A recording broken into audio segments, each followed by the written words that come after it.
Hello. Welcome back to Video Drones. I'm Hannah Harte. This is Nick. Harte. Harte. And we are the Hartes and we rate things by our hearts. We got a lot of views on one of our videos. It was like over 5,000 last time I checked. So we're like, thanks for watching. That's awfully nice. I'm glad we have some Schrader fans amongst us. That's pretty dope. It is. It really is. This week we're going to cover 3 British modern horrors that we're very fond of. We think are great in different ways. I've kind of got this, we're doing Censor, and then we're doing St. Maud, and then we're doing In the Earth. So that's why I'm rocking this kind of like Censor verse with a little Catholic thrown in there, because St. Maud is indeed a newly reformed Catholic. So that's going to be quite fun to talk about.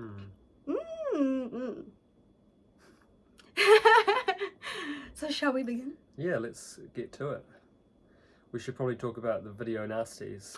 Yeah, that's quite an important thing to discuss. So Censor is about a censor that works for the British government in the sort of late 70s, early, it was actually set more in the 80s, I believe. It's called the British, like, it's like the BBFC or something like that. It's the British Board of Censorship, basically. And for some reason, religious groups and the British media got it in their heads that violent movies were responsible for violent crimes. It's ridiculous. And there were all these headlines that were like, child kills adult because of Chucky movie, and all this ridiculousness. And so they had to bring in censors that would rate films and say whether or not they could be even released, or if they were going to be released, they were sometimes like heavily cut, and the kind of things that they would cut out.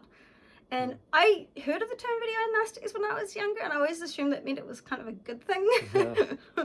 So I think it had the opposite effect instead of scaring people. But yeah, well, it's free publicity, really. There's some great videos on YouTube with very uptight British government men, sort of middle-aged white guys, getting very angry about these videos that are quite innocent, really. Corrupting the youth, things like that. Yes. They were pretty terrified of these videos, which were really over the top and schlocky. You know, They're very silly. They're normally pretty silly. They're normally B grade with these ridiculous over the top scenes that are clearly fake. Evil Dead 2 was considered a video nasty of all things. So yeah, it's probably one of the better ones. I mean, most of them are very badly made, but there are a few Dario Argento ones in there, like Inferno and Tenebrae, which is one of my favourites. But yeah, most of them. I mean, there's Zombie, which we watched the other night. That's by Lucio Fulci. It's regarded as a very, very good zombie film, and in some respects I did enjoy it, because the zombies walking around with their eyes shut and their arms down, because they're more like Haitian zombies, but it's not a very good movie. He's not one of my favourite horror pretty schlocky directors at all. In fact, I don't really like any of his films. The ones that I do like are the most over the top ones, like The New York Ripper and The Devil's Honey, which we're going to watch in the next few days, which are just so silly. Like they're kind of so bad they're good, really. Yeah, this one's quite fun. But with this film, we're focusing on a young woman. Her name, she's played by this really cool Irish actress called Nee. You can pronounce it. Her name, it's spelled strangely, but it's just Nee Elgar. Oh, you don't know? Okay, you know how to pronounce it. Yeah, she's Nee. She I was had a friend called Nee. I have a friend. She was in a really good Irish film called Calm with Horses. I haven't seen that. And Raised by Wolves, of course. Yes, Raised by Wolves. She's so good in Raised by Wolves, one of my favourite characters. And she plays Enid, who's a censor that takes her job extremely, extremely seriously. She's also, there's a bit of a mystery around, so her sister went missing when she was 7. The parents sort of bring it up. They want to release a death certificate because, you know, Enid's an adult now. But Enid doesn't want to accept that her sister could be dead. So there's a bit of a mystery though, because we don't really know what happened to her sister, Alice. And so there's a bit of a mystery there, like what happened. Apparently Enid can't remember. And Enid's life is going along pretty well until, and she, like I said, she takes her job very seriously. She's very protective of the British public and tries to do her job right, and will be very earnest about when she's picking out these films and picking out the moments that she doesn't think should be in there. But she lets one slip through the net, which she thought was really over the top, which is something about someone stabbing someone in an eye.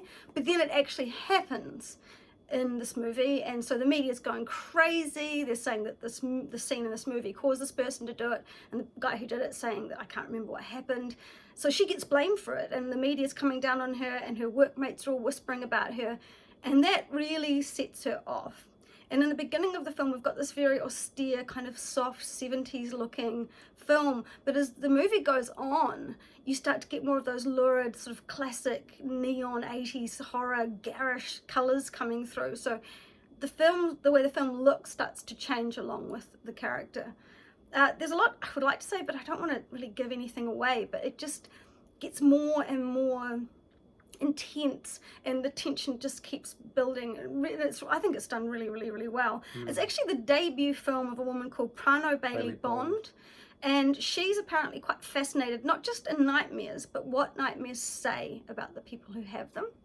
And she's also, from a very young age, thought it was very unfair that censors had the right to dictate what people are watching. And in about 2012, she got this idea in her head that how come censors can watch this stuff, and that they say that the British public can't, or the public can't watch this stuff. What makes censors so special?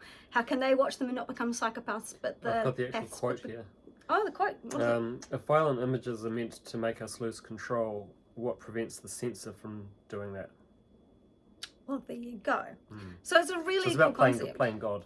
Really? Yeah, I mean, it is in a way. Yeah, playing God, especially when you're thinking about the creativity and the effort that goes into making these scenes, the practical effects and the acting and the film it's shot on, all those sorts of things. So just pull them out because you find them distasteful for some arbitrary reason. It is quite frustrating.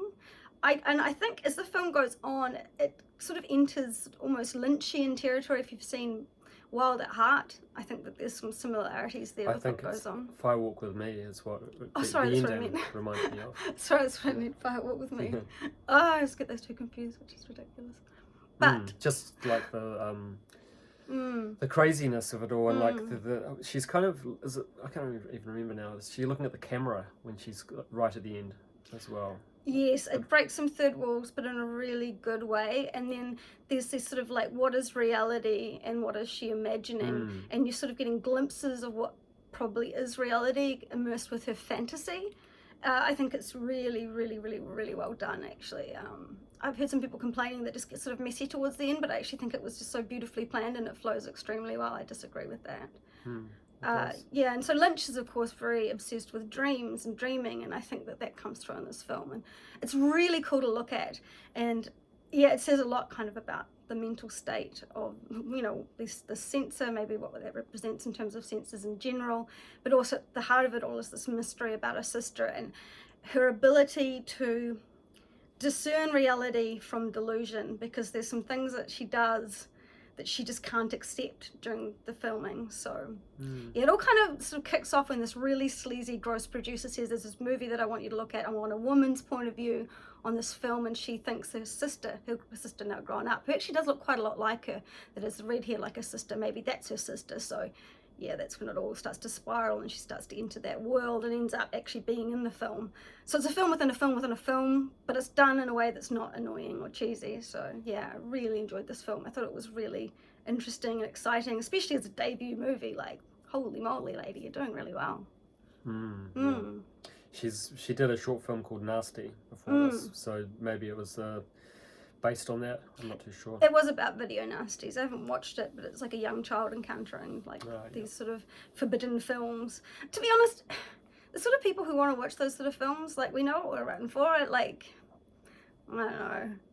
I think it just makes it more appealing to people when it's forbidden. Just like forbidding drugs or alcohol just makes people want them even more. So the idea of censorship is something we're both not very happy with. So some things certainly I don't think people need to see, they're not necessary, but I think the fun and the practical effects that go along with like these sort of gore effects are fun, they're worth watching. I know they're not real. There's a really good documentary called, I think it's like the complete Video Nasty Guide or something like that, and it goes through the whole 72 films and sort of gives you a bit of background. I really want to watch that. Them.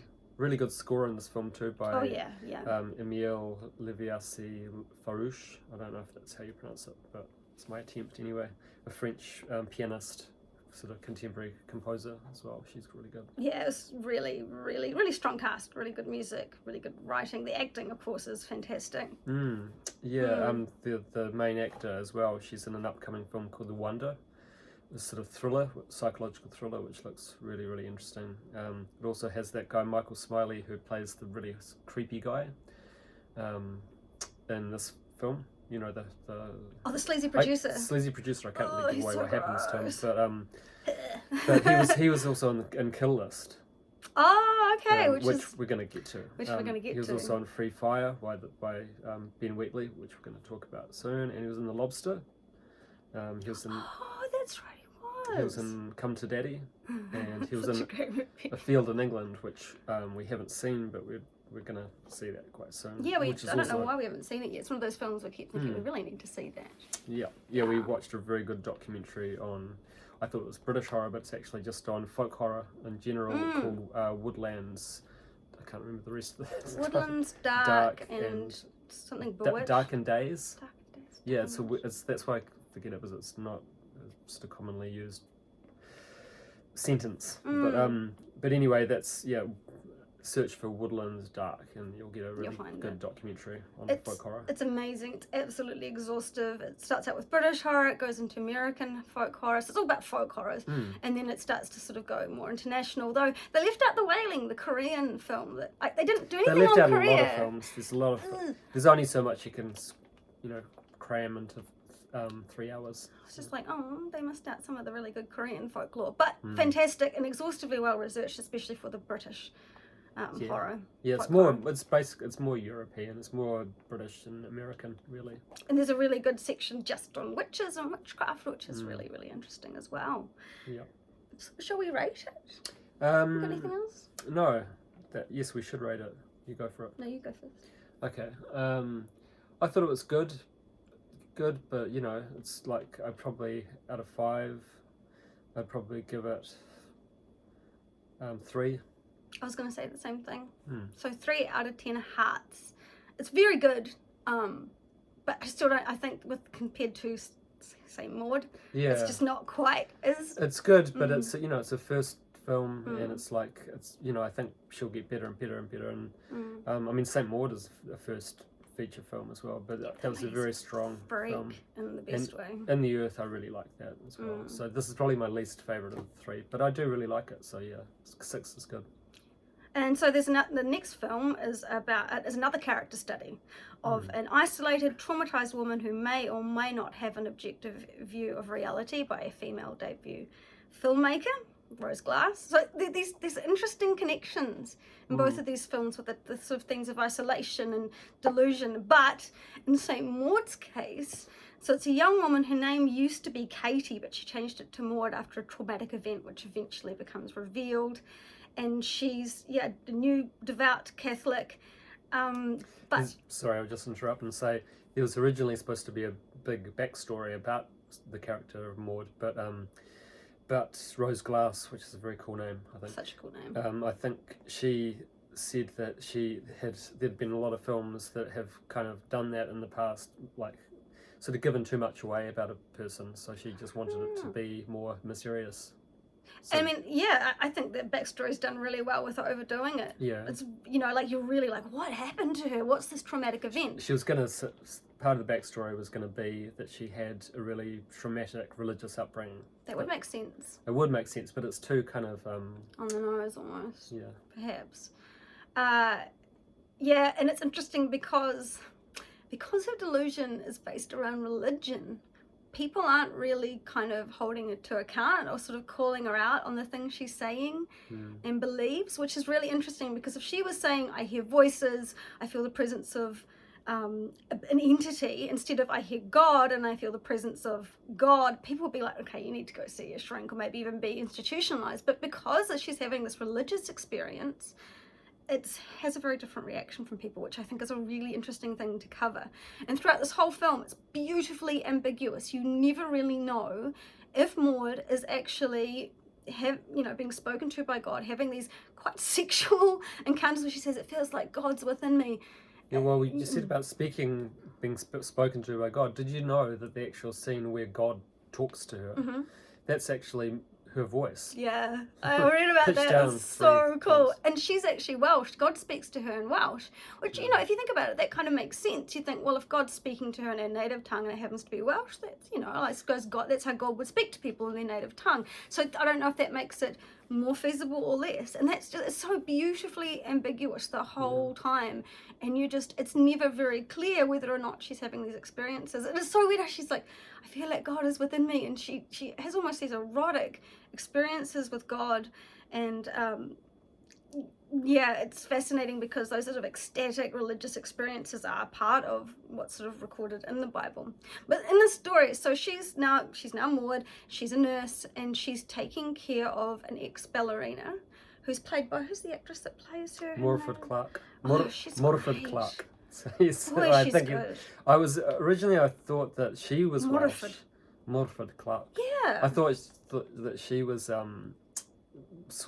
Welsh, but she's actually Swedish. I wouldn't think it. Yeah. She's got this perfect British accent and this little kind of sneer on the corner of her mouth at all times. I looked at what she's been in before, and I kind of must know her from like a TV show, which was Jane Eyre or something. But yeah, she's in things like that. But she was in a really good film called The Fallen, about a girls' school. She was in that film Cruel, which you haven't seen, about the alligator. She's so by good. Alexandra Asia. I loved her character. She was in the TV series The Alienist, and she also played Mina in that very well-known British version of Dracula. Cool. That's got a lot of good ratings from people. She's in the forthcoming Lord of the Rings TV show. Yuck. But she's kind of like a very important English actress, even though she's not English, but she's an important figure in English cinema and TV as well. And she plays Amanda, a terminally ill ballet dancer. And she's an atheist. Oh no, that was all Morford Clark that I was talking about. That was Morford. Oh gosh. Yeah. No, Jennifer Ehle is Hollywood's favourite Meryl Streep lookalike, who plays the ballerina. I was talking about the other one. Yeah, well, not really ballerina. She's more like contemporary dance, I think, isn't she? She's a dancer. But yeah, she was in Zero Dark 30. She was in the remake of RoboCop. She was also in the original 50 Shades of Grey, which is Hannah's favourite film. She was in A Quiet Passion by Terence Davies, who I've just recently been watching his films. He did a biopic about Emily Dickinson, who's a poet that I really admire. She was in Detroit by Catherine Bigelow, who's a she's great director who I really like. She did Point Break and Near Dark and Zero Dark 30 and things like that. She's a very, very interesting director. I like her stuff. And she was in Vox Lux by Brady Corbett, who's a really interesting young director. Check out his film Childhood of a Leader, about Mussolini's childhood, which is really good. And she's in the forthcoming Dead Ringers TV show, which I'm very sort of skeptical about. We want to love it because Dead Ringers is something we adore, but we just don't know how well it's going to go down. Involved, so it'll be, I don't know. I don't know how this is going to go down. I don't think they should touch something like that unless they're going to go full fucking weird, messed up implements. And we'll see. I mean, I'm just not holding my breath. It's something I'm quite nervous about. Yeah. So Jennifer Ehle, or Ely, or I'm not sure how you pronounce that. Maybe. She's been in a lot of really, really interesting things. So yeah, it's a good cast. Very good cast. She's freaking awesome. I love her. Sorry about the confusion before. So yeah, she's the dancer that's an atheist and is dying. She says it's very dull to be dying. So she kind of takes some enjoyment in tormenting Maud a little bit, mocking her, pretending she believes. But I think she's just not very happy. Exactly. Who would be happy? You'd be quite angry, wouldn't you, if you're dying of cancer? Exactly, and anyone but Maud would probably be able to understand that. But Maud doesn't have a very good grip of reality, so she thinks it's her mission now on this earth to save Amanda's soul and save her from going to hell and get her to accept God. So that's one of the big themes. There's some really interesting imagery in here. Quite often there's sort of like a whirlpool happening. There's one in a glass of beer, there's ones with a sink, there's this repeating imagery of a whirlpool. When I looked it up in the Bible, there's a verse that says, "Shall not his whirlpool sweep you round, and terror from him fall upon you?" Which is quite intense. And that's actually from the book of Job, and Job was constantly tested by God. So I think that I mean, that's me reading into it quite a lot, but I do think the idea of her being tested by God and Job, and yeah, it kind of makes sense. That's what I think the whirlpools are all about, because I don't think I've heard anybody else sort of explain, but I think that comes from that passage. So she really believes she's in this ultimate battle of good versus evil. She even, because she's Catholic, they're into sort of self-flagellation, hurting themselves, flagellation. They like hurting themselves. So she'll do things like, and I'm not giving this away because it's actually in the trailer, but she sort of puts tacks, sort of these pins into her shoes, and sort of puts her foot down on them, and she's walking around with these, like, you know, staring into her flesh. But she has this blissful... ascetics do similar things. Yes. Like, for example, in Paul Schrader's First Reformed, at the end of the film, he puts barbed wire around his torso. I mean, there's also there's these fakirs in India that do a similar thing, suffering for God, and so. But when she's walking around with these things in her feet, she sort of has this very blissed out look on her face, and sometimes pain can. Yes, like sort of euphoric, like in ecstasy. Like this heightened, and I mean, pain can put people into these unusual states. So it goes to show the things that she's doing to herself, the way she's punishing herself. It is putting her in these unusual sort of states of mind, which is quite spooky. I think at least once in the film, someone says, I think Amanda, the dying one, says, "Don't waste your pain." And I think it's a really, really interesting sentence, "Don't waste your pain." But I think it also directly connects to the fact that Maud is not dealing with the trauma that occurred to her that causes almost like split in her personality. She's using the pain, she's, you know, sort of sloshing it around, and she's no intention of resolving this pain or dealing with it. She's just kind of pushing it down and punishing herself. And I think the way that she thinks she can redeem herself is by saving Amanda's soul. So very, very cool, interesting story. Like, yeah, I like this one a lot. Really, really, really like this story. Before I forget, we need to bring attention to the production design in these first two films, which was done by a woman named Paulina Rizowska. Now she did both of these films, which is really interesting. There's some cross-pollination here. I'm really looking forward to seeing what else she does. But both of these films have really interesting looks. They're very different looks, but yeah, she's cool. And also, I'll just say that Rose Glass is currently working on a film called Love Lies Bleeding. It's a good title.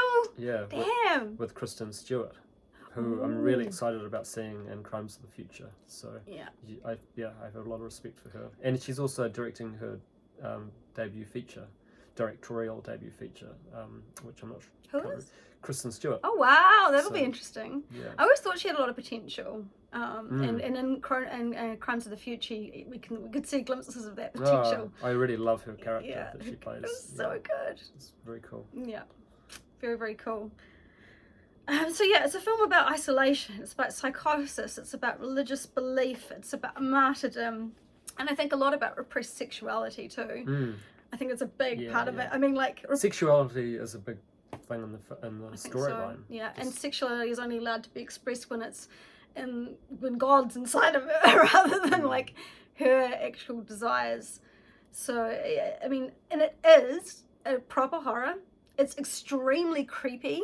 There are moments that are like, you know, like really, I'm getting goosebumps even thinking about them. There's some subtle body horror and some not so subtle body horror. I think it really has all the elements of a film that I would absolutely adore, and the ending is just exquisite. I won't say too much, but it is amazing. So I think all around this film just like nailed it on every single level. Totally blew me away. And if you know it's a good film if it has really polarizing responses. A friend of mine actually hates this film, like really hates it. Michael. Yeah, which I find really strange because we've got similar taste. Which is a good sign, I think. You know, that people love and hate a film equally. Yeah, I can't understand why it's polarizing. It's just brilliant. It's just so good on so many levels. It just... Yeah. It could be to do with the religious, you know... The way it's depicted, maybe. Storyline or something. It is very sad. Under people's skin. I'm not sure. It's a sad and scary film, but I do think pretty much anyone could handle this one. I think in a way, it's not Mm. it's not like the Sadness. It's No, it's very entertaining. It's not just bleak. There's more to it than it's that. a good drama. It's a bit of a mystery, and the way it plays with reality is really top notch. So what would you rate it? I'm giving it 5 out of 5 hearts. Oh, okay. I loved it. Okay. Well, I'd probably give it 3.5. So I like it. I'd probably give it 4, but because your rating is so high. I think 8.5, 9 is pretty good. I mean, I couldn't stop thinking about it, and it's one of those films that I'll consider one of the great British films. Me, I'd like out of 10, I'd give it an 8. Okay. I'd give it a 9. So. Okay. Happy medium. Compromise.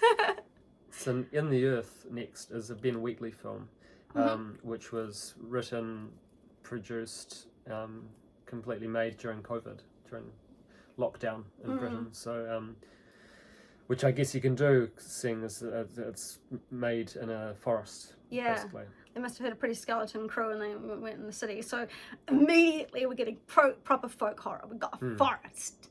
We've got a standing stone with a hole in it. Yeah, and we've got a character who's obsessed with the Malleus Maleficarum. I always struggle with I always consider it the most evil book written. The Witch's Hammer. It's the most evil because it was written by these religious nuts, these total Puritans, and that book is the reason why so many women die. So I consider that book. There are actually apparently more men that died. Yeah, that's crazy. I need to really look into that. I don't know if I believe that, but I've been corrected by people who've said that. And I've written a few essays on that, and in my research it said that there were just as many, if not more, men that died. I consider that book really evil. Like when people talk about devil books, I always think about that book because it was written with the intention of like making up all this stuff. So a bunch of people died because some religious people were ridiculously superstitious. But the Bible has killed way more people. So the Bible is way more to blame. And the Quran, any kind of books that advocate for war between people because they have different gods or different beliefs. So it's disturbing. Anyway, Ben Wheatley is a very interesting director. Not one of my favourites, but everything he does is very interesting and very worth watching. He, as we mentioned before, he did A Kill List. He did Sightseers, which I still haven't seen, but you've seen it. I've just recently seen Kill List, which is fantastic. Sightseers is weird, but it's good. Like, it's just unexpected little film. I'm not as into comedies, which is probably the reason I haven't seen. It's very, very dark. I can imagine it is, dark. of course. But I don't like comedies either, but if they're dark, I'm like, all right. And he did a Field in England, which I really do want to see, especially after seeing the scenes in that Woodlands documentary. He did High Rise, which I had seen. See that? It looks so good. And I think it was very underrated. I'm a big J.G. Ballard fan, and I really love the novel High Rise, so I think he did it justice. And he also did the remake of Rebecca, although I think it's more based on the Daphne du Maurier, how do you say that, her name, book, rather than the Hitchcock film. It seems quite different to the Hitchcock film. But he's very interesting. And the film features central performance from Joel Fry, who was recently in Cruella. He's great. Gosh, he's good. I actually like that film. I haven't seen it. It's by the guy that did I, Tonya. Oh, see, I love I, Tonya so much. My mum was such a good taste. She's like, you've got to see I, Tonya. She loved it as well. Fright Night remake, which is I think it's pretty good actually. Yeah. Colin Farrell was good in it. Well, that's very dark sense of humour. No, he's a good director. Oh, cool. That guy. So funny there's a director as well, and such a good director. Yeah, no, Cruella was fun. Hayley Squires is in it. Livia? She was in Fabric, which I really liked. That was one of my sort of favourite British films of the last few years. That's another one we could have talked about because that one's right up there. But could it's be quite one different. It's quite different. She was in a very depressing film called I, Daniel Blake by Ken Loach. It's a very sort of realistic, sort of socially conscious film about being on the benefit in Britain. Oh my god, that would be so depressing. Britain seems like one of the most depressing places ever because it's cold. Like I've lived in really, third world countries, and it's not that bad because it's not cold. But when it's cold and you're poor, it's just like a billion times worse. It seems. I was in a band that toured the the UK as well as America and China and places like that. But when we got to the UK, it was just so depressing and so grey and cold and just I won't get into it all. But it's freaky actually because New Zealand where we live was a British colony, so we are kind of like really impacted by colonialism. We even have like a what do they call it? A Queen's birthday. We have holidays that celebrate the Queen, though people don't care about the Queen. And Anzac Day, because we fought, on the side of Britain. My ancestors actually were on their way over here at the same time as the Brits, that are French, and they got waylaid in a storm, and they were this close to making New Zealand a French colony, but instead became a British colony just because this one storm. So I do have some British, but I'm mainly Irish and French. And it's crazy to see how much of an impact the British rule still has upon us, though we've become very Americanized. Oh yeah, like most countries. Like most countries, but we still, especially in Christchurch where we live, it's very conservative. It's very sort of racist a lot of the time. It just all the worst things about British. Any kind of white sort of colonizing concepts kind of still exists here. So yeah, if you want to see a little bit of Britain and New Zealand, you come to Christchurch. And winters are pretty gloomy. Anyway, the other third cast member who totally steals the show is played by Reece Shearsmith, who I'm a big fan of in his TV shows Inside Number 9 and The League of Gentlemen, which he co-wrote. But yeah, he plays this very sort of mysterious figure that we come across in the woods. Yeah, he's great. Can't really say much more than that, but. And there's also Elora Torchia as Alma. She was really good. The whole cast is awesome. I like the little details because it's like shot during the pandemic. Like in the movie, there's some virus that they're trying to find a cure for, which is sort of tied in, and they have like hand sanitizer, and they have to sort of get tested when they meet up before they go into the forest, which I thought was a nice little touch to incorporate that. Like I love it when films sort of have a little bit of a moment that's actually really happening. But yeah, it made me yearn for when I lived in the countryside, because you don't have to worry so much about the pandemic when there's so few people around. But the fact that they encounter, so there's two people going out, two scientists to go do some research and find another scientist that's apparently out there doing something and encountering this guy. So it's kind of got that fear of people, and it's quite interesting in terms of the pandemic. Yeah. Really good soundtrack in this film by Clint Mansell. It is incredible. Who did Requiem for a Dream and Moon as well. Oh wow, Moon's an amazing film. He's done lots of. He did High Rise by Ben Wheatley as well. It would not have been as good as it was without the score. It was absolutely vital to the whole theme of the film, because it's kind of about like the scientist that's discovered how to kind of interpret the sounds of nature. Which is such a cool idea. So it's like the sounds of the trees, it's the sound of the forest, and then there's also this idea of like this goddess nature spirit that somewhere lurks within. So it's got all this ancient sort of folk horror elements, but the idea that you could hear what nature and the trees are trying to say, and the fungi, what the fungi's saying. Ben Wheatley said that the sounds are actually made from the plants. Yeah. Which I don't. Yeah. You can do that. Yeah, of course. It has been done, but it just doesn't sound as cool as it does on this movie. It's like take it to the next level. And Mark Kermode, who's another reviewer from the BBC, referred to this as a Jello inflected soundtrack or something like that. That's a good way to put it. Yes. It uses probably a similar synth sounds that you hear in Argento films. I wish I could have seen it on the big screen with that proper sound. I think it definitely is a big screen movie with, and you want to have that proper sound. So if you get the opportunity, it would be so good. Especially if you took something. It's a very psychedelic movie. So if you took anything that's mind altering and went and saw that on the big screen in like a quiet little theatre, you would be having either the funnest time ever or the scariest time ever. Because it is still like got a lot of elements of horror going on.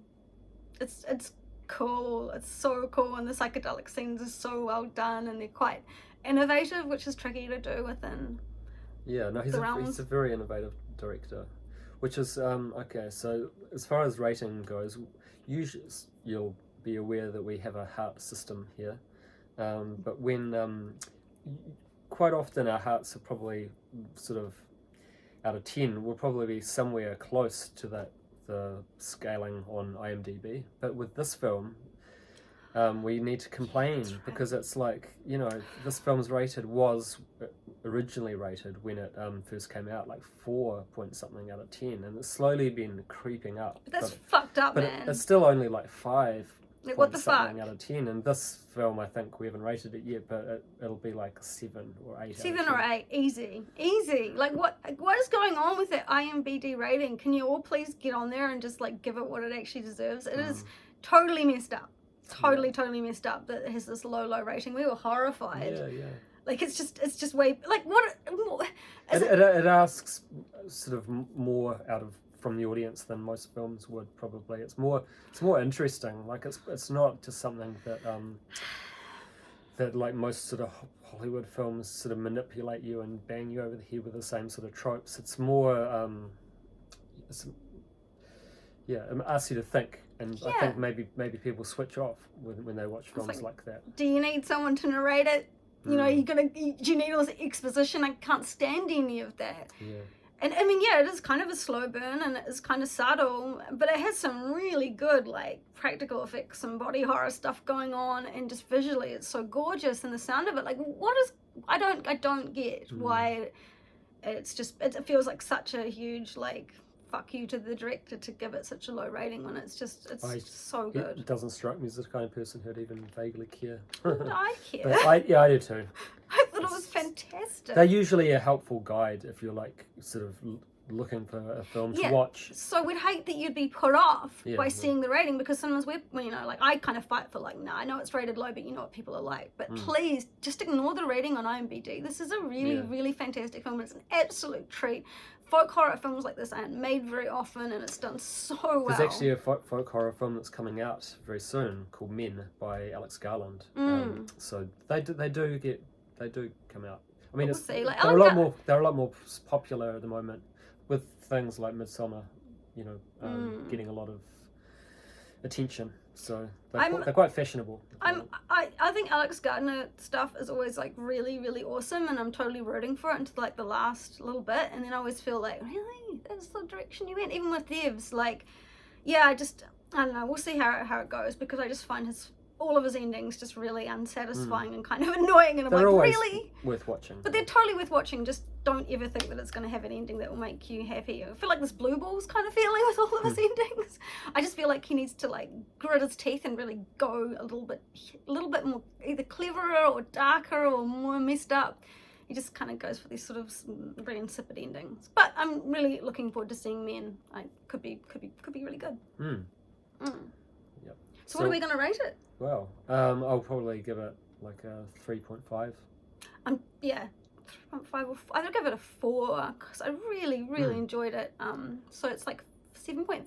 That sounds good. 7.5 hearts out of 10, and I think that's way more like closer to what it actually deserves. So if you watch this, please go and rate it and give it watch the movie, see if you like it, give it a better rating. I think it deserves a lot more respect. And maybe it'll be one of those movies that turns into a massive cult film. But I still just can't bear to see that rating. It's definitely going to get a cult following in it's got 20 years from now. People. Now. Yeah, I know. Oh, and one other quick thing. So the director, what I really liked, he said apparently he watches Grey Gardens before he shoots all of his films. And if you don't know Grey Gardens, it's so amazing. You can't help fall in love with these characters. I think they're a Kennedy, related to the Kennedys, and they live in this derelict, tumble down house. And it's this amazing documentary. Some people just went in and shot them. You got little Edie and her mother. And she's like a child, but you just can't help but fall in love with her. And the way that it's shot is really interesting, and it tells this incredible story. So, mad respect to Garland for that. It was so nice to find that out. Oh, sorry, Ben Wheatley. But yeah, go and watch his Criterion Closet video. Yeah, that's really interesting. And he's watched Blade Runner like the more than he's watched any other film.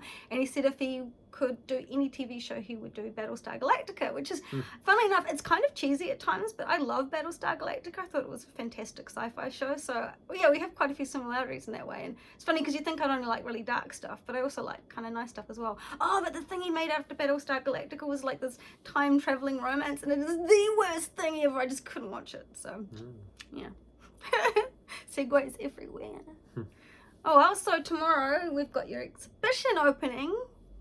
Crazy. So that's going to be exciting. And then on Wednesday we're going to start doing some recording with our band Moira Mother. Doing some, and some little playing around with recordings, and so eventually we'll have some good ones. So that will be fun too. It's a big week for us. It is. Very excited for Nick for his exhibition opening. That'll be great. I will. Well, thanks for staying with us. I'm not sure what we're reviewing next time, but So many options. you'll find out on our channel. You sure will. Have a great week, everyone. See you later from Video Drones. Bye. Bye.